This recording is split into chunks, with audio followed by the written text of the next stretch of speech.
कहते हैं कि सांप का काटा पानी भी नहीं मांगता, और अगर जहर कोबरा का हो तो पल दो पल की कहानी होती है। कुछ साल पहले की बात। उत्तर प्रदेश के गुरुगढ़ में रहने वाले महेश रोजाना की तरह अपने खेत में काम कर रहे थे, लेकिन उन्हें क्या पता था कि उसी खेत में मौत बनकर एक कोबरा घूम रहा है। काम की बेध्यानी में उसका हाथ कोबरा को छू गया और कोबरा ने उसे डस लिया। डस कर जाते कोबरा को देखकर महेश को अपनी जिंदगी दूर जाती नजर आई।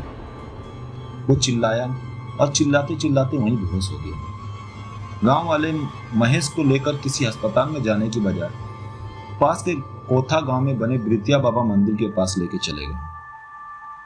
लेकिन आप सोच रहे होंगे कि इस विज्ञान के युग में कैसे कोई सांप काटे हुए व्यक्ति को मंदिर में ले जाके क्या करेगा। मंदिर में कैसे कोई मरता हुआ इंसान बच सकता है? कौन है ब्रितिया बाबा? आइए इनकी पूरी कहानी को बताते हैं। माना जाता है कि आज से 100 साल पहले कौथा गांव में एक किसान रहा करता था जिसका नाम था ब्रितिया।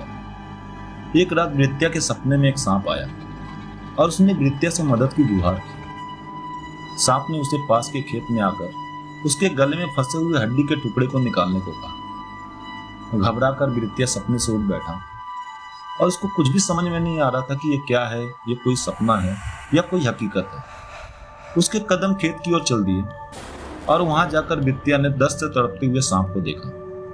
ब्रितिया ने सांप की बहुत मदद की और उसको दर्द से मुक्त करा दिया और खुश होकर सांप ने ब्रितिया को नाग मंदिर बनवाने को कहा, जहां ब्रितिया के नाम की जय जयकारा होगी। कहते हैं कि सब कुछ वैसा ही हुआ और कौथा गांव का यह नाग मंदिर ब्रितिया बाबा की नाम की जय जयकारा से गूंजते रहा और आज भी वो नाग मंदिर में ब्रितिया बाबा की जय जयकार होती है।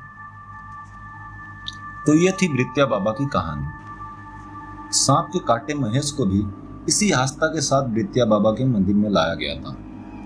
महेश को मंदिर में लटाकर चारों तरफ से पर्दे से ढक दिया गया। उसके बाद बाहर खड़े जितने भी लोग थे सब ब्रितिया बाबा के नाम की जय जयकारा बोलने लगे।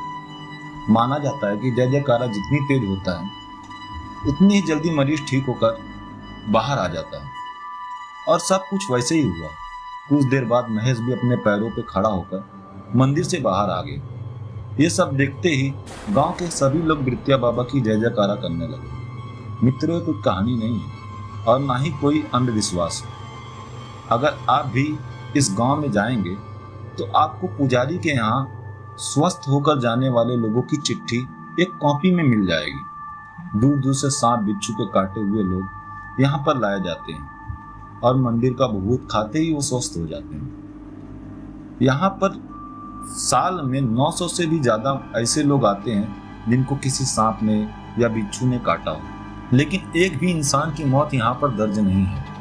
न केवल इंसान बल्कि सांप बिच्छू के काटे जानवर को भी यहाँ लाया जाता है और वो सब भी स्वस्थ हो जाते हैं। यहाँ तक कि इस गांव के स्थानीय डॉक्टर भी इस चमत्कार को देखकर हैरान हो जाते हैं।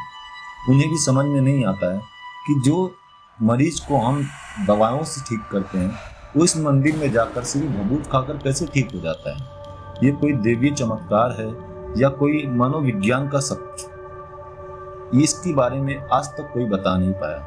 लेकिन यहाँ के स्थानीय लोग बताते हैं कि ये सब उस सांप के दिए हुए वरदान का चमत्कार है। तो दोस्तों, उम्मीद करता हूं आपको कहानी अच्छी लगी होगी। कहानी अच्छी लगी तो कहानी को लाइक कर दें, एक प्यारा सा कमेंट कर दें। मैं अंसारी सुफियान आपसे फिर मिलता हूं एक नई कहानी के साथ। जब तक के लिए अलविदा।